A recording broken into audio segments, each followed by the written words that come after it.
Well, we appreciate everybody coming, attending the webinar today. This is a subject that we've worked around a little bit in the last few months, talking about metrics and how we are able to determine our performance. You know, what's going to really let us know that we're going in the right direction. So we asked, there we go, our recording paused there. So if we don't keep score, we will never win, and we're just practicing. We need to pay attention to our performance. If we're aware of that, then we'll know what direction to put our efforts. If we're unaware of our performance, we're just battered around by whatever wind comes along. Okay. If you've ever been lost, you'll know the value of having a good guide, and that's really what these metrics will provide to us. They'll provide us the compass and really show us our trail, our track on a map, what direction we're going. And as that guide, we have to think, what could be that guide? And just a couple of reminders. You may say, hey, you know what? We've got a really good program going here. We haven't had an accident for a long time. We think we're doing really well. Well, if we're not watching those metrics, we're not watching the near misses and other things that are out there, we may be on a path towards disaster or a real bad problem. We just haven't got quite to that point yet. So that's really why we look at these metrics. So why do we monitor our performance? A few things. We don't want to repeat past problems. If we continually, or if we don't look at the problems that we've had in the past, we're destined to repeat those over and over again. And as we watch claims come into the trust, we'll see the same organization having the same type of incident happen time and time again. And we ask ourselves, you know, what is that organization doing to get ahead of those type of problems, or do they even realize that's there? We want to be able to identify the areas that are hurting our performance. There may be a certain department, there may be a certain part of our operation that's really hurting us. It may be that our auto accidents are a big problem, or it's workers' compensation, and it may be a particular department that is driving either one of those. It might be a particular individual that's driving those things. But if we're not really digging down into the metrics of what those incidents mean, we may not know.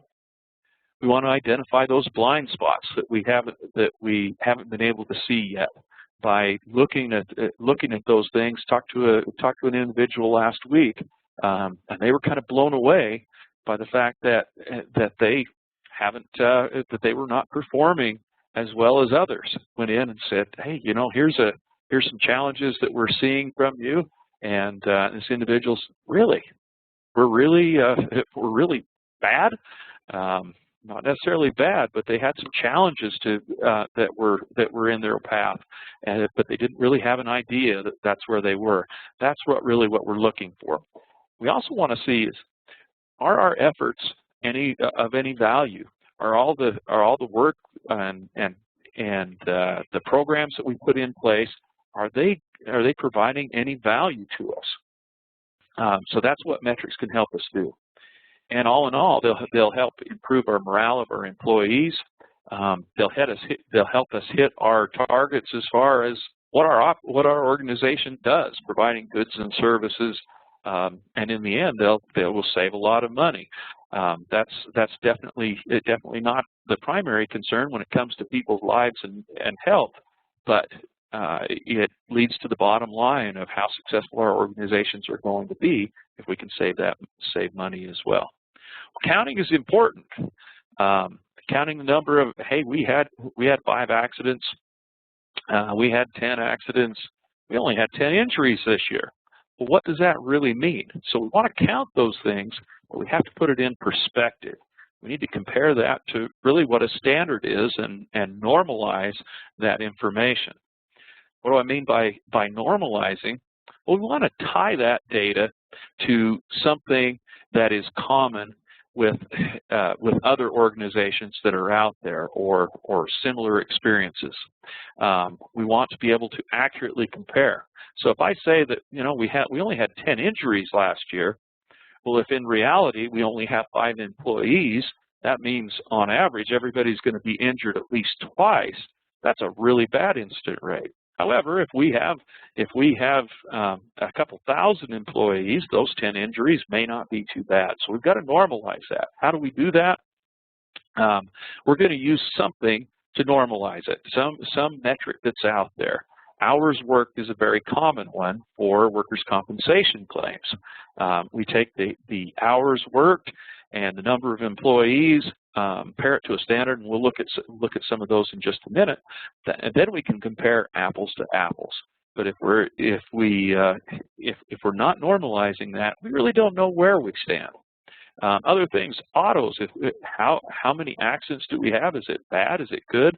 Well, let's compare that to how many autos that we have on the road, and give us a rate. General liability, or the type of liability losses that we see there, can we normalize that to our gross expenditures? Will it give us a good idea based on every $1 million of budget that we have X amount of dollars or a number of claims in a general liability standpoint. So normalizing is a critical part. Where do we get standards to compare against? One of the most common sources of that is the Bureau of Labor Statistics, and many of you that are involved in management will get a survey from the Bureau of Labor Statistics almost annually, and they ask about your injuries and illnesses that are work-related. You may get other surveys from them as well. They gather this data and then make it available to us, so we can compare our organization against them. They also make it available to regulatory agencies like OSHA, who take that and they compare your experience with the average. And if you're significantly above average, you'll probably get a visit a lot more often or a lot sooner than an organization that's closer to average. National Transportation Safety Board, other federal agencies like that will provide statistics. National Safety Council publishes each year injury statistics, and you can look at any really any exposure that's out there. If you're concerned about accidents with firearms or automobiles or anything like that, they provide great information. There are other industry groups that you may be involved with, and you can compare back and forth. The trust is one of those where we will help compare you to other similar organizations and really the trust membership as a whole. We say, here's how the trust is performing. You're either better or worse than the average of the trust. All right. So finding our course, we look at these indicators or these metrics in two different ways. Some are trailing indicators and some are leading indicators. Trailing indicators are probably the ones that we think of when we think of a safety metric. They're ones like an incident rate or number of accidents or this many days since the last OSHA recordable accident. That's the type of indicator that we think of, a trailing indicator. We'll go into a little more depth in a second. So a trailing indicator is a measure of safety, health, or loss that can only be calculated after a given event or a time period. So it's a retrospective measurement. It's the bad thing has already happened. We had a fatality. We had 6 OSHA recordable incidents in the last year. That water's under the bridge, and there's nothing we can do about it this time. So it's a trailing or a lagging indicator. Are they important? Yeah, they're of critical importance because after we've put all our efforts in, they let us know, how did we really do? Did those things work? And are our rates or metrics that we're looking at, are they going the right direction? Are they going down? Is generally the direction that we're looking for? Some other traditional indicators that come around. These are the trailing indicators. OSHA recordable incident rate, the lost time rate, or the days away from work rate that OSHA requires us to understand. Your EMOD, that's focused on workers' compensation. Auto accident rate, and we also provide some general liability and auto EMOD rates that we've worked through to give you a little more of an idea of how you're performing versus other similar organizations. Just on this graph that we see, or the map that we see there, here are the number of fatal work injuries by state. We had 39 in Utah in 2011. Well, what does that mean? We look and say, well, Texas had 433, just to illustrate the point that we really need to normalize that data. Makes us look like we're really outperforming Texas until you realize the population difference. So normalizing that data is critical. So OSHA recordable rate. This is one that's really easily calculated. And we take OSHA required data. A couple of months ago, Lance gave a presentation on OSHA record keeping. And in that, he showed us how to fill out the OSHA 300 logs, determine if a case was a lost time or days away case, also if it was a restricted day case or recordable or non-recordable. This OSHA recordable rate helps us determine how we compare to other similar organizations around the country and in the state. So what we do with that, we take the number of recordable cases. So you take that from your OSHA 300 log and times that times 200,000. Say, where'd they get that odd number? That's the number of hours that 100 employees work in a year. And that's average. Doesn't take into account big overtime or anything like that. So that's the average. So it's an equivalent full-time employees to 100 employees. So we can get a rate or a percentage of employees that are injured each year. You divide that by the number of hours that your employees work. Does it matter if you work less than 200,000 hours? No. This rate will work out either way. So we multiply that out and it'll give us a rate. And then we compare that number to other organizations that are out there. If you're, just for example's sake, I took a job right directly out of college. This company had an OSHA recordable rate of over 35.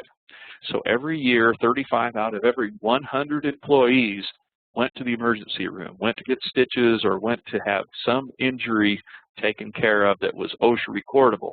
That was a big deal, and a lot of pain and suffering went on, and that company was at risk of going out of business. Happy to report that their incident rate is now well below 4 for the type of work they're doing. That's exceptionally good.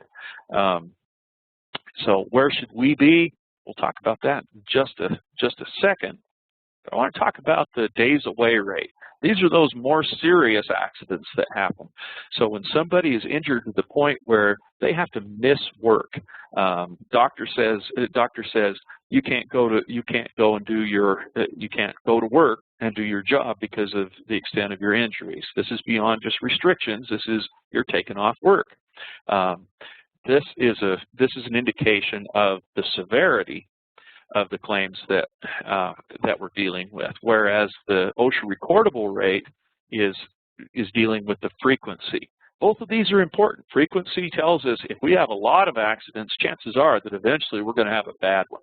Severity lets us know that the incidents that have happened are serious to the point where people missed work.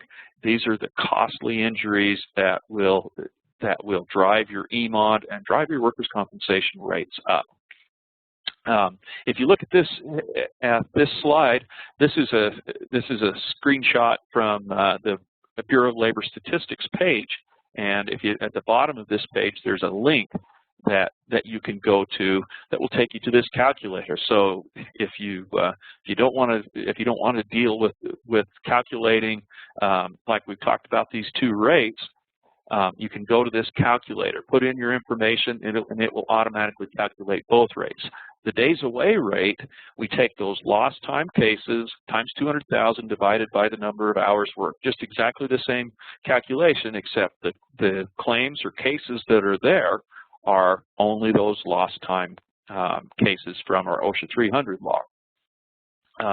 At that point, we have two rates. Generally, almost always, your lost time rate will be less than your OSHA recordable rate, unless every claim that you have or every injury that you have is a lost time. But generally, we expect you to have a much lower days away rate or lost time rate than your OSHA recordable rate. Okay. So how do we compare rates? Well, we go to the Bureau of Labor Statistics, and they tell us not only on average across the country, but based on our industry type. And so if we look at this total recordable rate, that's the first calculation that we did across the country with private entities, is 3.4. So 3.4 of every 100 employees have an OSHA recordable injury during a year's time. With local governments, it is 6.1. So we're almost double the rate of private industry. We don't do too well as local governments. State governments are a little bit better than local governments, but unfortunately, our group that makes up the majority of the trust membership has some of the worst rates in the country, and that holds throughout the country. So we've got some work to do there. So the days away rate, or that lost time rate that we see in private industry, is right at 1. And for local governments, it's 1.8. So we're 80% higher than the comparable private entities that are there that are doing probably similar type work, and we're either more serious or more incidents happening. There's a great document there. I've got a link that will take you through all this information. Individual parts of local governments have worse rates than others, and we may want to divide our data out to the different departments that we have. Law enforcement has significantly worse rates than clerical or public works type positions that are out there. And so we need to be comparing those individuals to similar groups around the country.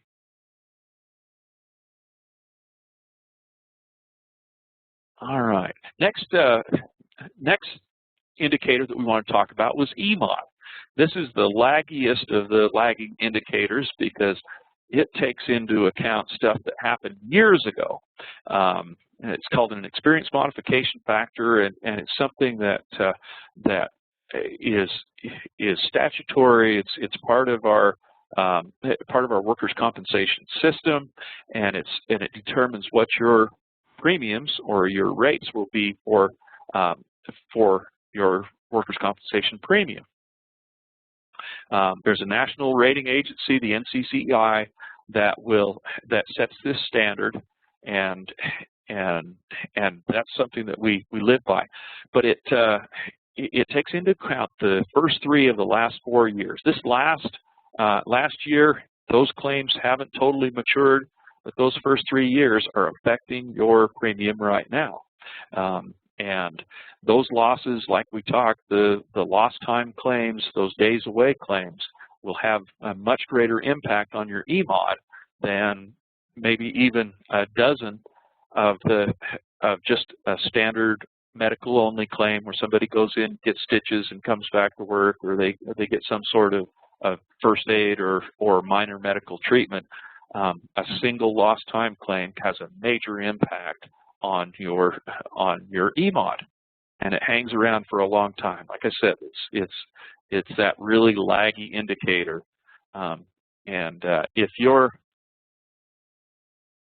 let me go there. If your EMOD is less than 1, you get the happy face.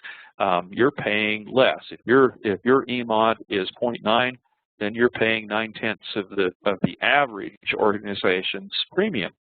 If your EMOD is 1.2, you're paying 20% more than the average organization does for the same type of labor, the same type of hours, and all of those things. So EMOD is a critical factor, but by the time our EMOD suffers, there's a lot of water under the bridge.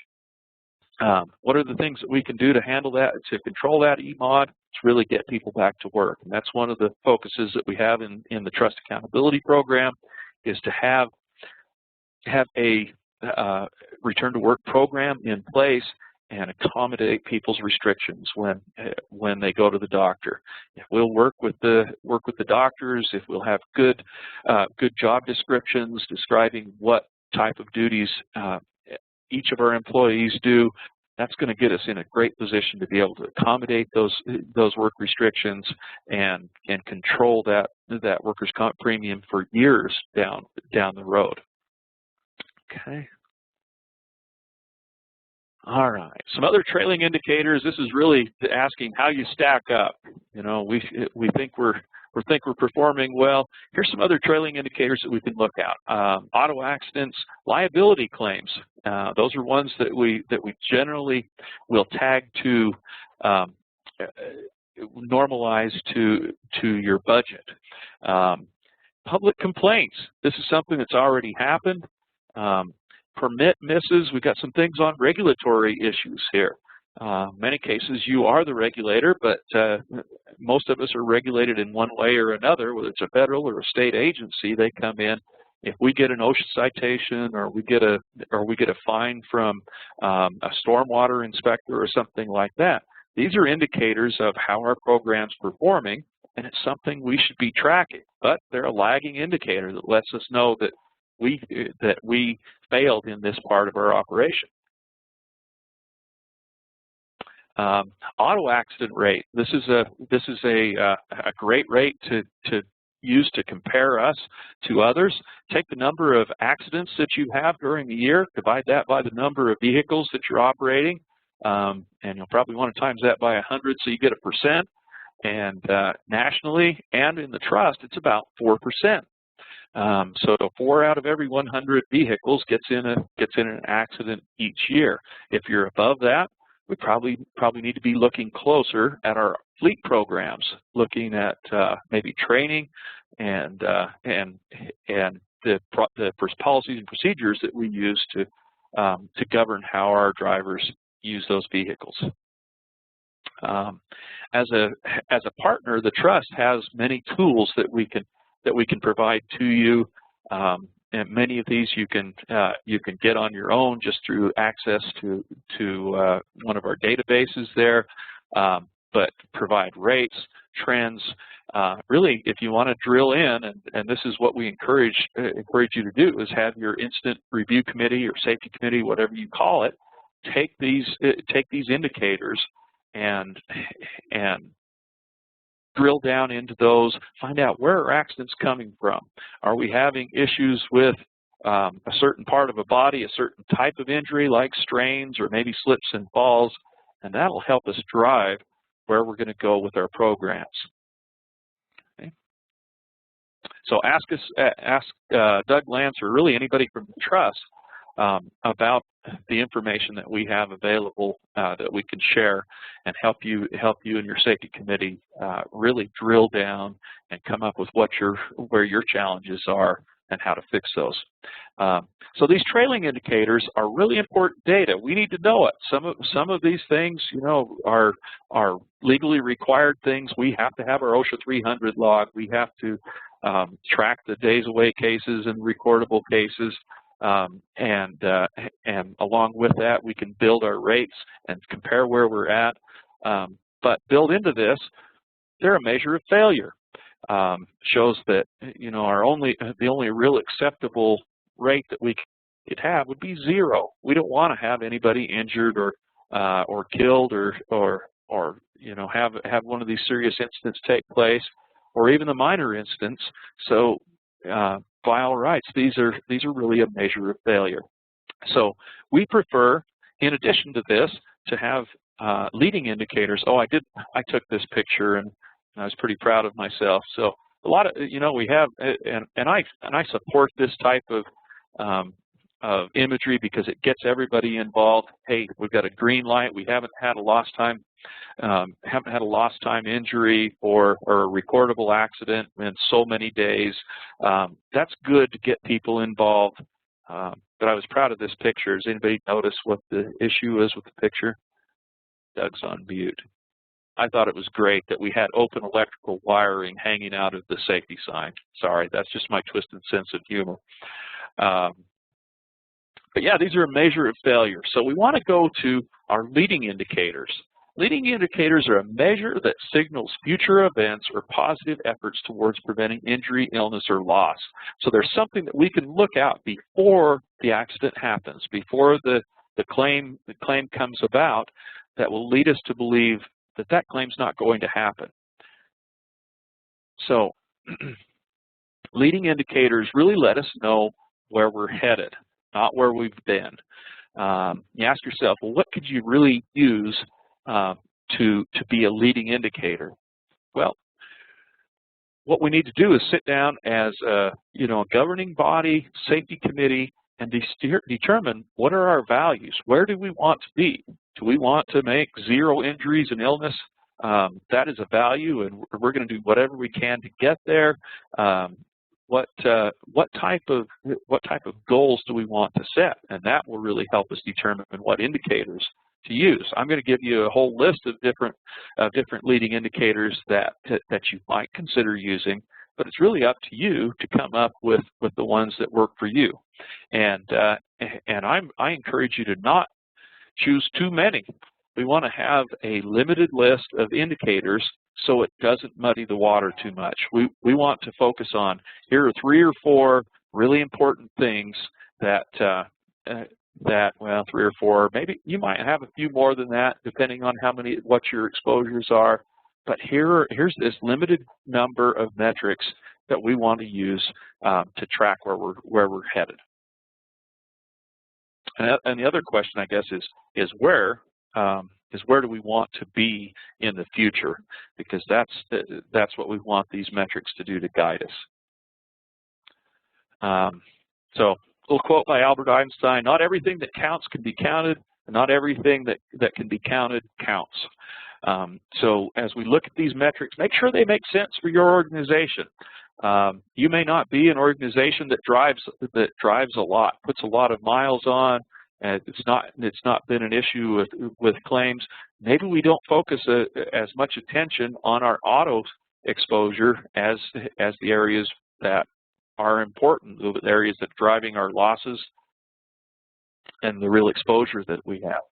So metrics really should apply to all parts of the organization. Make sure everybody is represented equally so we can all work together on that. Make sure that not only are the frontline employees tracked on these metrics, but the entire organization. So the performance of the governing body, management, and everybody associated are also tracked. They need to be understandable by everybody in the organization. So each person can have some ownership in achieving the goals that we set. They should provide tools for the safety committee. So if we get one of these metrics, we pull this in and we say we have a number or a rate of drivers that have violations that is higher than the trust average or higher than the national average. What can we do with that? Well, that's probably a metric that we can grab as a safety committee and say, we're high in this situation, in this area. We're going to work with those drivers to coach them and build them up to the point where we can get that rate down. They need to be understandable. um, and really, in the end, provide guidance to our governing body in making the global 10,000, 50,000 foot elevation decisions on which direction the organization will go. So I'll ask you, what leading indicators do you think would be important? Doug, did you try to come in there? Did I? Well, I'm in here, but I don't have any questions or anything yet. Okay. So we ask ourselves, I was actually hoping you'd talk for a second because my nose was itching.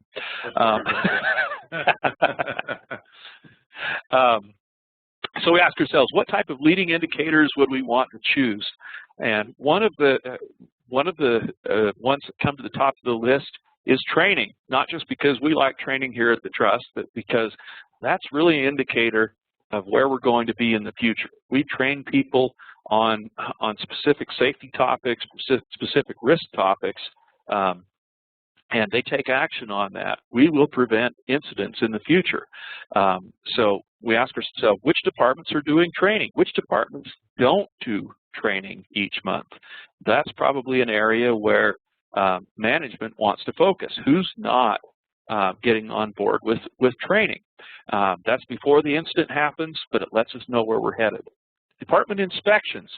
Which departments are going out and proactively looking for problems in their department? And that's not just unsafe conditions, but it's unsafe acts and taking action on that. Also the positive things. As they're doing their audits, are they reinforcing the positive things that we're doing? Is our safety committee meeting?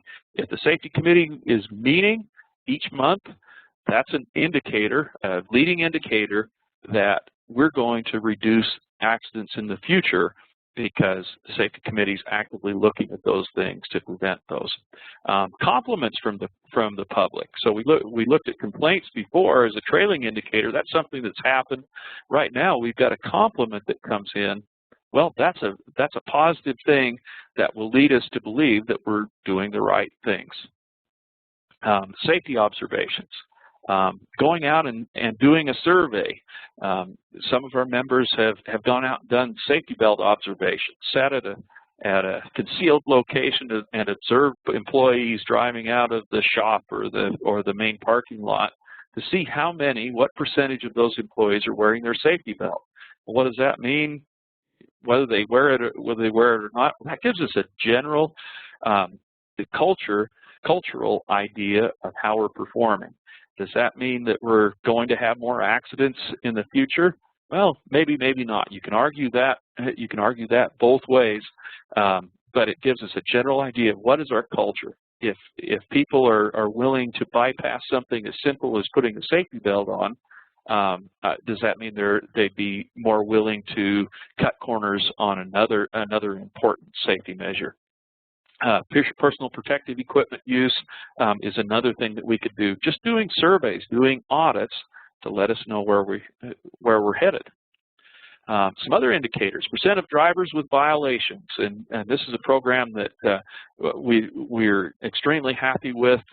Last year we started a motor vehicle records check, driver qualification policy, you might call it, for each of our members, and we're trying diligently to get everybody involved because the organizations that are participating have seen some great results.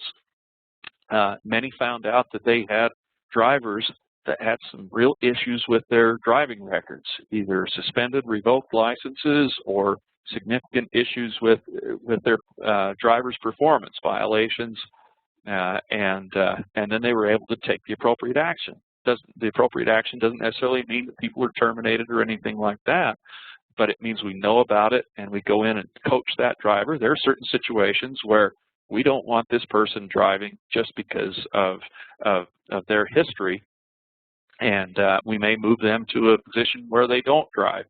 And so we've seen some very positive results. Doug, can you tell me on that? We went from, I spaced off the rates. Our violator rate went from what to what over the last year? Well, when we initially started, the violator rate was about 18% of all the records that we had checked. And that was probably with an initial pool of records around 2,000.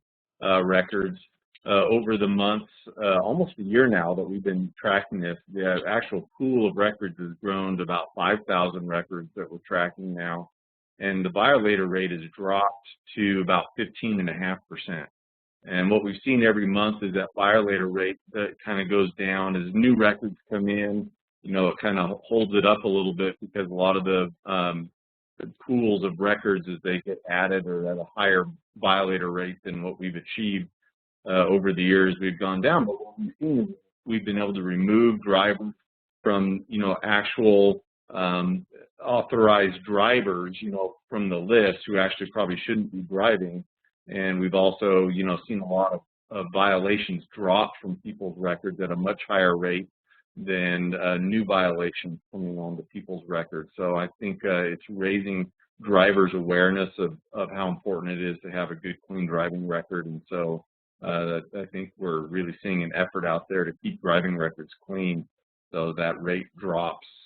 Almost every month that we keep track of this, we see a reduction in that violator rate, which tells us we're getting the people who are actually authorized to drive are people that have better records than what we saw a year ago.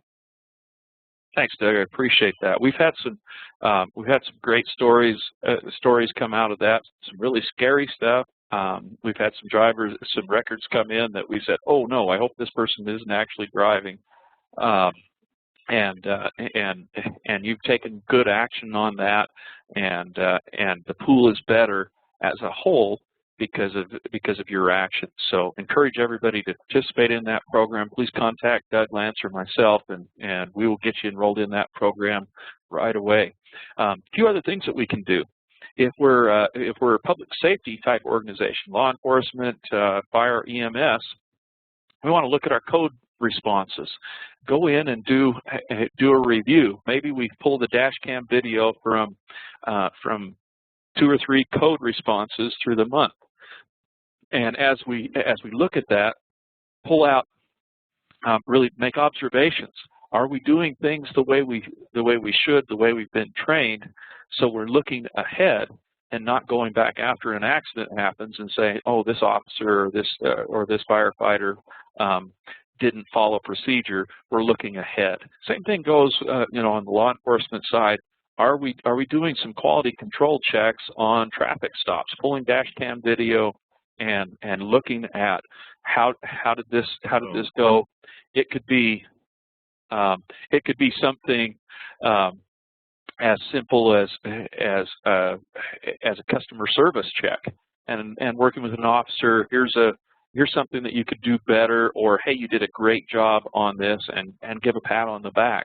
That way we're looking ahead. Doug, did you have something? You said, uh-oh.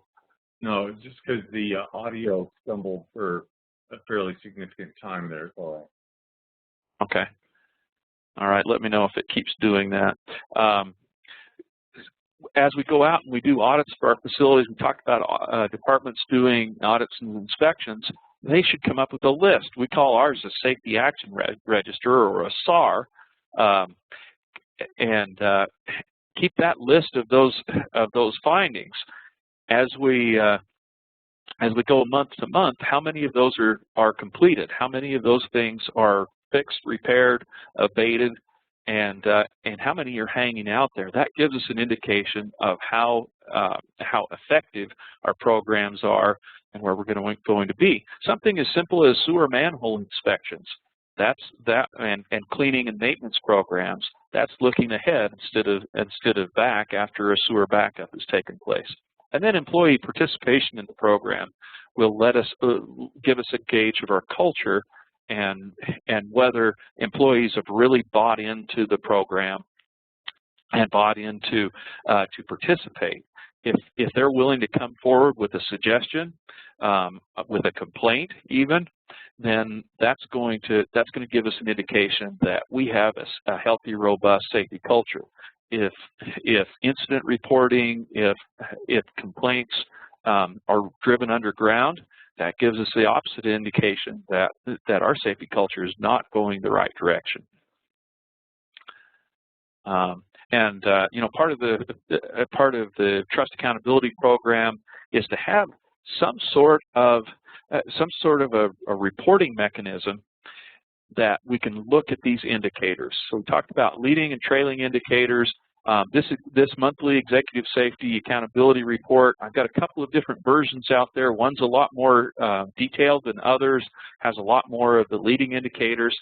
The intention of this document is for you to take this and make it fit your organization. You may come up with 3 or 5 different metrics that you really care about, and that's great. We want you to determine what those metrics and factors are for your organization that will really lead you the right way. And how you come up with those is really based on your safety committee, your governing body working together to give direction to that. But this document is out there. I'll send that out with the materials from this webinar as well as the link to the recording, so you can go back and review that, and you already have those.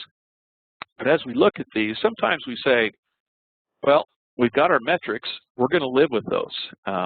Here's a quote by, this guy was actually really a bad dude, but he was a bad guy, but he had a great quote here. He says, "The only man who behaves sensibly is my tailor.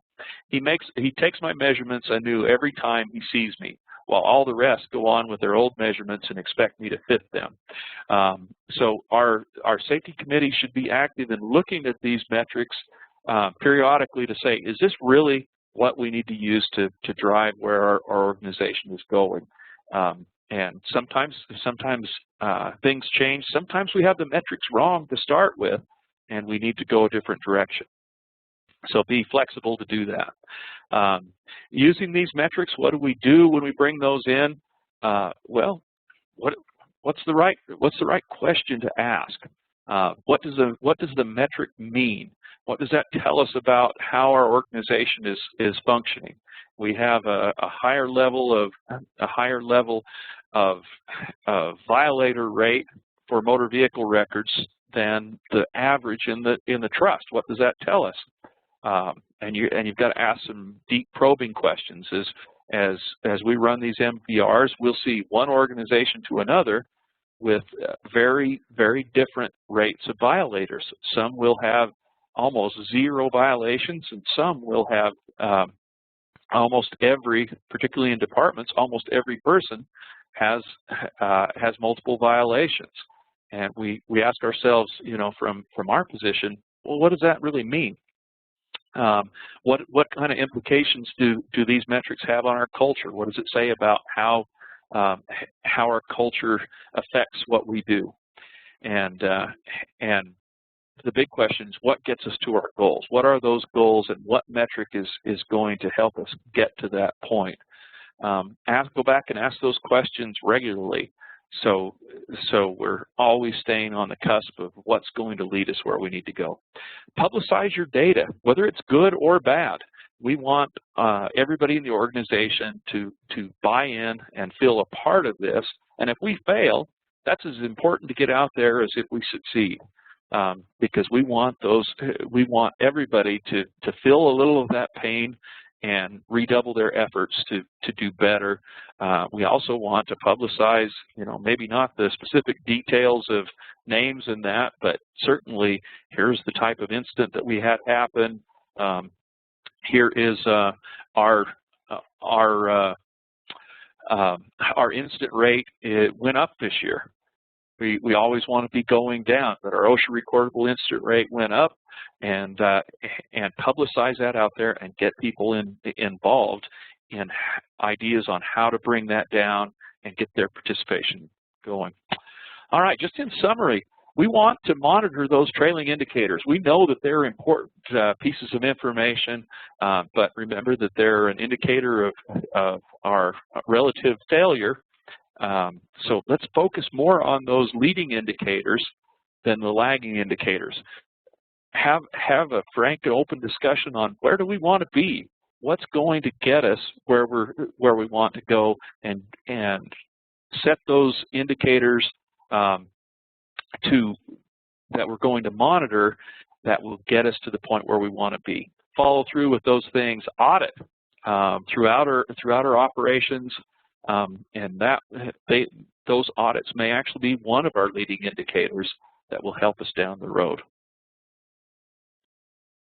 All right. Just want to throw out and ask if anybody has any questions. We threw out a lot of material in a short amount of time. So if you have a question, please go ahead and type that into the chat box. And we'll try to answer those we can. Doug, do you have anything to add? You know, it's just a great way to look at things when you are considering you want to control your losses. What are those activities that we do that will help control those losses? I really appreciate what you said today about the measurements of failure versus, you know, the forward-looking measurements. And it's a great thing to understand. You know, we need to know where we failed, otherwise, you know, we can't learn from our failure. But at the same time, if we really want to improve going forward, we have to identify what is it that we're going to measure that is going to help us improve at the same time. So I thought those were some great points you made there, Jason. Thank you. I appreciate that. I'm trying to measure our degree of failure here on questions that are coming in. So either we did an excellent job of getting the point across and everybody everybody understands it implicitly, or they just don't want to ask questions. Maybe we failed. So we'll do a little bit of work and some metrics on that. I don't see any questions coming in. You got any on your end, Doug? Nope. All right. Thank you, folks. I appreciate it. Good group to participate today. Love to have any comments that you have, things that work exceptionally well, the metrics that work for you. We'd love to share those with the membership. We are recording this webinar, and we'll post it up to the website.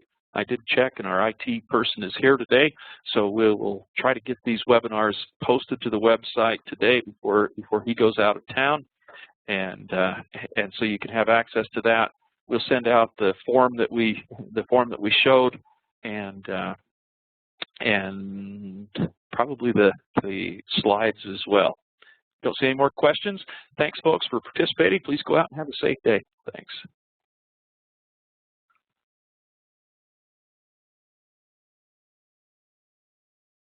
Stop recording.